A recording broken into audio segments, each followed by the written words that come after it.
Eu comecei em rádio em 1983. As emissoras começavam a fazer uma tentativa de segmentação, uma tentativa de serem bem adaptadas, bem determinadas a um determinado estilo de música, bem direcionados a um determinado estilo de música. Só que ainda tinha um pé muito lá no que foi a Rádio Cidade, que foi um fenômeno e que ainda estava no ar, ainda era um grande sucesso, e algumas outras emissoras que copiavam a Rádio Cidade, como quase todas copiavam a Rádio Cidade, e a Rádio Cidade era uma rádio que tocava exatamente tudo, né? E tinha um bom humor, era inteligente e tudo mais.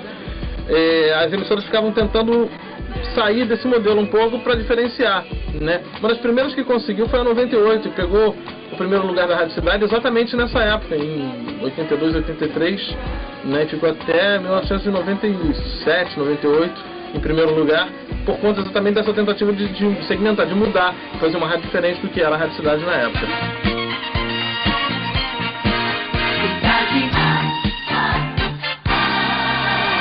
83, esse sucesso que foi em 98, ela ficou em primeiro lugar, disparou como uma rádio popular, essencialmente popular, só tocando música popular mesmo, do povão, né? Tanto nacional quanto internacional. Em 1985, ou seja, 2 anos depois, eu estava lá, o Rui Jobim estava lá também. A gente estava na Transamérica e a gente começou um projeto ali. O ensaio de rádio jovem que existia era a Fluminense FM, que era uma rádio de rock. A Transamérica, o que a gente fez na Transamérica? A gente conseguiu pegar esse público de rock, tocando o sucesso desse rock da Fluminense e algumas outras coisas do pop também. Foi um sucesso, a rádio chegou a 2º lugar de audiência, foi uma beleza. Passamos inclusive a própria Rádio Cidade, a gente só perdia para 98, até porque uma rádio popular como a 98 era uma rádio que não tinha, ela tinha uma quantidade maior de pessoas ouvindo em função da quantidade maior da população ser do povão. A escola de rádio começou da seguinte forma: eu comecei a dar aula de locução na Estácio de Sá, e aí eu comecei a dar aula lá porque eu estava trabalhando na rádio de lá, eu fazia a Rádio Universidade FM na época. A gente trabalhava com muita gente amadora, com muitos alunos, com muitos estagiários, então tinham poucos profissionais de rádio ali. E aí, numa oportunidade que aconteceu, a gente pôde convidar o Rui Jobim para ir trabalhar lá. E aí, no que o Rui Jobim foi trabalhar lá, eu já estava começando um curso de locução dentro da faculdade. 2 anos depois a rádio acabou e a gente ficou meio sem esse espaço. Como o curso estava funcionando bem, tinham turmas, tinham ex-alunos já trabalhando em rádios. Então, isso foi em 1991 que aconteceu. E aí, em 94, foi que a gente montou a escola de rádio. Em 91 começou o curso de locução, enfim. Em 94 a gente montou a escola de rádio em Botafogo, na Voluntários da Pátria. Continuamos a dar aula para vários alunos, continuamos a ter a oportunidade de indicar alunos e colocar alunos no mercado de trabalho. A escola de rádio começou assim. Você que está começando um curso de locução, ou você que já está no curso de locução, ou já até está saindo do curso de locução, já está com a oportunidade de trabalhar em rádio, seja ela qual for, fique buscando diariamente, se cobrando diariamente, alguma coisa a mais, algum detalhe a mais, um tempero que você possa dar, uma coisa que você possa fazer de melhor a cada dia, e você vai se tornar um profissional melhor a cada dia. E para os profissionais melhores sempre tem espaço no mercado de trabalho. Então esse é o caminho, não tem uma fórmula mágica, é trabalhar, é gostar, é se dedicar, e é aquela história, quem trabalha, Deus ajuda, né? Então com certeza você vai estar no lugar certo na hora certa. Se o mundo inteiro pudesse me ouvir. Na verdade, sempre fui um DJ de black music, mas tive a chance de trabalhar em gravadoras na Warner Music, e como divulgador eu fiquei conhecendo rádio, né? Já chegava no mercado sabendo a posição da música americana, na época muita música americana, né? Eu tive a chance, através de Carlos Tucci Townsend, o criador desse formato de FM que se conhece hoje em dia, o criador da Rádio Cidade, na montagem da FM 105.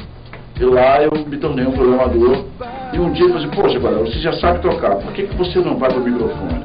Eu digo: poxa, Carlos, eu não sei, não domino. Não, chega lá e abre a voz. Com o tempo ele foi me colocando técnicas, me mostrando técnicas. Por exemplo, eu falava muito aqui, FM 105 de bem com a vida até 4 da tarde. Aí você falou, FM 105, até chegar o FM 105, até chegar o tom em que eu uso até hoje. já é o suficiente para que eu possa apresentar um programa de música específica, sabe, de um segmento específico como Black Music no rádio. Por outro lado, eu não me considero um locutor, eu me considero um DJ com uma voz privilegiada. Eu ainda tenho que aprender muito. Por exemplo, se eu for ler uma nota, eu vou ter um pouco mais de dificuldade de interpretar alguma coisa, mas eu acredito que escola serve para isso, para lapidar um talento. Entendeu?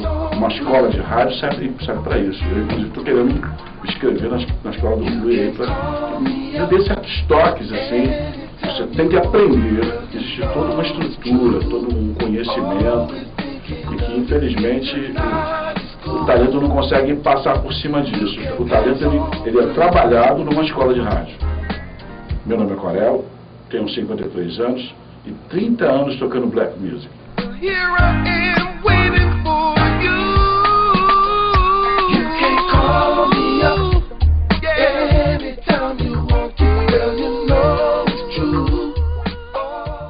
Trabalhar aqui, olha, em primeiro lugar, trabalhar aqui, eu não sei como é que eu vou definiria não, mas eu acho que é maravilhoso, é feliz, é maneiríssimo, é fodástico. Pode falar essa palavra? É uma mentira de fodão com fantástico. Trabalhar em rádio é algo que a psiquiatria ainda não consegue explicar. Se não explica, não trata. É alguma coisa como dependência química, física, psicológica. Eu não sei definir que tipo de dependência, mas a gente definitivamente, desde que começa, quando é mordido pela mosquinha, já era. Aí já era. Que batida é essa aqui na balada, é sensação. É claro que é o funk, meu irmão. Então, foram 7 anos tentando ouvir as propostas mais absurdas. Eu me lembro de uma vez, uma mulher numa rádio, que ela chegou pra mim e ela falou: olha, eu vi seu teste, eu tinha ido lá pra saber o resultado do teste e tal. Eu vi seu teste, sua voz é muito boa, só tenho vaga no momento pra faxineiro, te interessa? Eu ouvi coisas mais absurdas que você possa imaginar. Eu tô tranquilão, tô numa boa, tô curtindo o batidão. Se liga nessa, vem sentir essa emoção. Muitas vezes eu ficava ouvindo rádio em casa, ouvindo os locutores, falava, pô, eu quero fazer isso na vida, e chorava. Mas não desisti. Foram 7 anos de tentativa e tô aqui. Quer dizer, se você tem um sonho, seja ele no rádio, em qualquer outra modalidade, seja profissional, pessoal, meu irmão, corre atrás, seja perseverante, não desista. Nunca. Eu te garanto uma coisa, todo mundo que conseguiu, sem dúvida nenhuma, lutou para conseguir. Não sei se todo mundo que lutou conseguiu, mas não desista, não desista. Corre atrás. Não para na frente de idiotas, babacas, obstáculos. Eles são menores que você. Eu tô tranquilão, tô numa boa. Bom, meu nome é Marcelo Louro, eu sou produtor de áudio aqui do Sistema Globo de Rádio. Nesse estúdio aqui que vocês estão vendo, são produzidas as aberturas de programas, vinhetas, efeitos especiais, tudo tem a ver com a plástica dos programas, é feito nesse estúdio aqui. Você recebe as informações, o briefing do programa, qual é o formato, e você adequa toda a plástica ao programa. E depois disso é apresentado para a direção, para os gerentes, eles aprovam ou não. Eu tenho 26 para 27 anos de profissão. Ainda tem muito que aprender ainda. Estou enrolando bem. A dica que eu dou para os locutores que estão começando agora: ouçam muito as propagandas dirigidas pelas grandes agências, prestem atenção, façam teatro. Hoje em dia uma coisa que se usa muito é a interpretação, é a forma com que a pessoa fala. Não é tão importante a voz assim, mas a forma de se expressar, de ser natural quando você faz uma locução. É óbvio que existem produções que exigem que você seja mais pro lado locutor, como existem muitas produções onde o lado teu ator é muito exigido. Então a dica que eu dou para os locutores que estão se formando hoje em dia façam um teatro também, façam um curso de interpretação, que o mercado exige muito disso, exige muito isso. Eu comecei no rádio em 1977, 78, na Rádio Imprensa, e na época eu sempre fui apaixonado por rádio desde pequenininho. Quando eu ganhei um presente do meu pai, um rádio de pilha, para ouvir os jogos do Botafogo. Meu pai era botafoguense doente, mas para desgosto dele eu acabei virando tricolor, e o rádio serviu para que, esse radinho de pilha serviu para que eu me apaixonasse e começasse a acompanhar as primeiras transmissões de rádio, desde aquela época de rádio novela. Eu sou daquela época de rádio novela, da Rádio Nacional.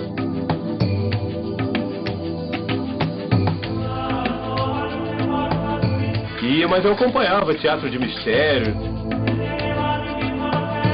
E depois vieram as rádios musicais, a Rádio Mundial, que eu acho que foi a minha maior influência pro rádio, foi a Rádio Mundial. Comecei a acompanhar em meados dos anos 70, e eu era tão fanático por rádio que eu anotava todas as músicas que tocavam na rádio, e o Mundial foi minha primeira experiência em rádio, aqui ainda.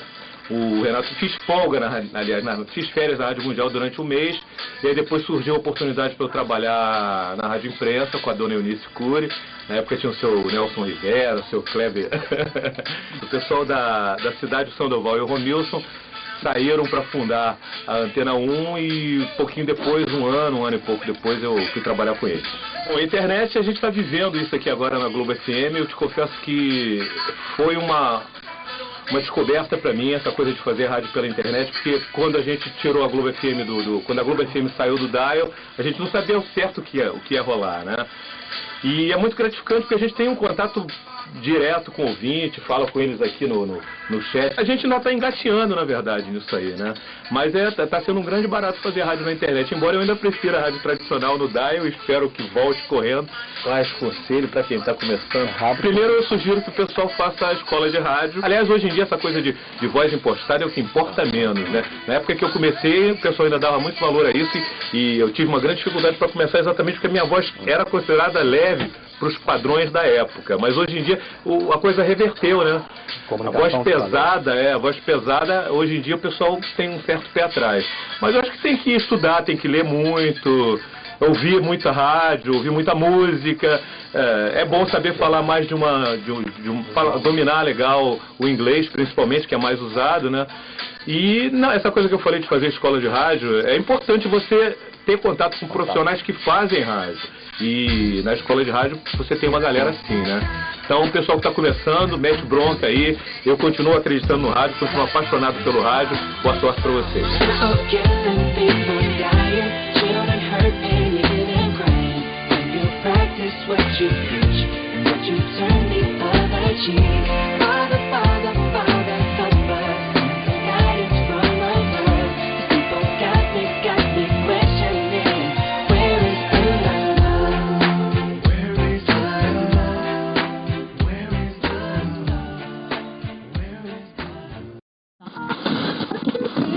Queremos.